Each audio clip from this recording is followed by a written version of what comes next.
લઈને અહીંયા આ દરમાં ભરાઈ ગયો છે. અમે અહીંયા જ ઉભી રહેલા છે બિંદુ સુધી. ને મોટર થી પાણી નાખવું પડતું હતું. કયા દરમાં? આ ડબ્બો છે એની મેરે છે.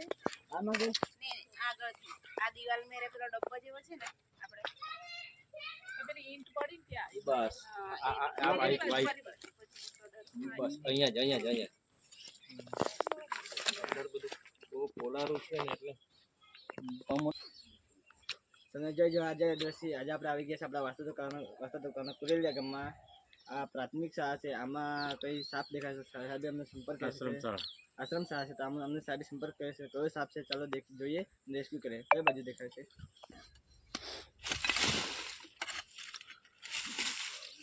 આ કોણ તો કેવો સંદાસમાં હતા?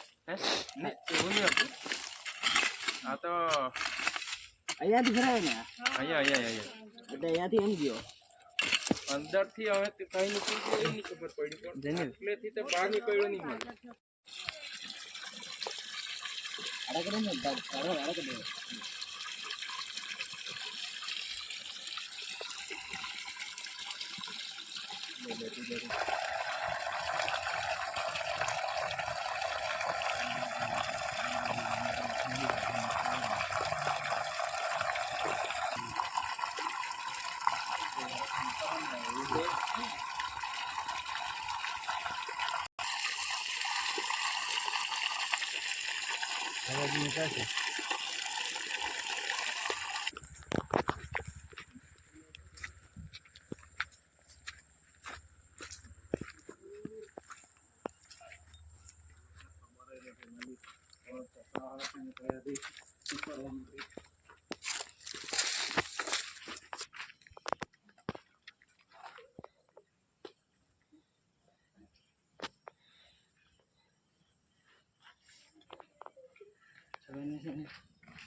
મિત્રો આ જોઈ શકો છો આપણે ભારતના ઝેરી સાપ જેને આપણે અંગ્રેજીમાં ઇન્ડિયન સ્પેક્ટેડ કોબ્રા અને ગુજરાતીમાં ભારતીય નાગ તરીકે ઓળખવામાં આવે છે અને વૈજ્ઞાનિક ભાષામાં નાજા તરીકે ઓળખવામાં આવે છે.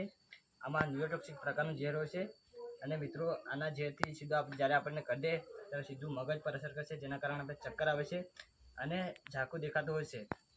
તો મિત્રો એવું સાપ જ્યારે આપણને કઢે 40 થી 45 મિનિટમાં હોસ્પિટલ જતા રહેવાનું અને આપણે એવી જગ્યાએ હોસ્પિટલ જવાનું એન્ટીવેનમ અવેલેબલ હોય. તો મિત્રો આના કરાવડાથી લખવો પણ થઈ શકે છે. તો મિત્રો આનાથી દૂર રહે તેવી સારું અને આને કોઈ દિવસ મારશો નહીં કેમ કે આ કિસાનમાં મિત્ર તરીકે ઓળખવામાં આવે છે અને ખેતીવાડીમાં પણ મદદરૂપ થાય છે. તો મિત્રો એવું સાપ દેખાય તો અમને સંપર્ક કરો કાં તો પછી વન વિભાગને જાણ કરો. ચાલો આને પેક કરી લઈએ.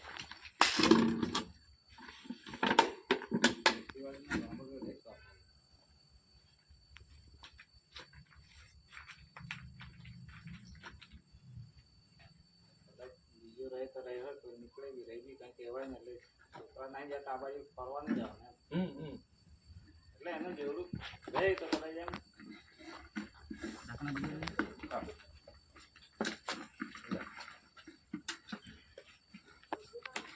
નહીં કઈ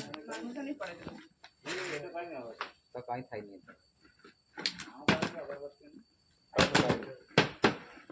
ચાલુમાં પડીએ દાજી જાય